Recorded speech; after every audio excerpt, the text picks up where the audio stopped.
ஒரு காலத்துல பெண்கள் வீட்டை விட்டு வெளில வர முடியாத அந்த சூழ்நிலை இருந்துச்சு. இன்னைக்கு இவ்வளவு பெண்கள் மகளிர் வெளில வந்திருக்கீங்கன்னா, தந்தை பெரியார் அவர்கள், பேரறிஞர் அண்ணா அவர்கள், நம்முடைய முத்தமிழ் டாக்டர் கலைஞர் அவர்கள், இவங்க எல்லாம் கண்ட கனவு தான் இன்னைக்கு இந்த இவ்வளவு பெண்கள் வீட்டை விட்டு வெளில வந்திருக்கீங்க. இதற்கெல்லாம் திட்டம் தீட்டியது நம்முடைய கலைஞர் அவர்கள்.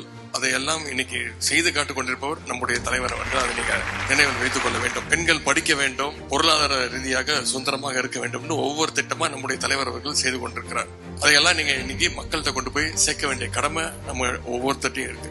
அதையெல்லாம் நீங்க செய்வீங்க, அந்த நம்பிக்கை இருக்கு. நம்முடைய தலைவர் அவர்கள் நாளை முதல் ஓரணியில் தமிழ்நாடு அப்படின்ற அந்த முன்னெடுப்பை துவங்கி இருக்கிறார்.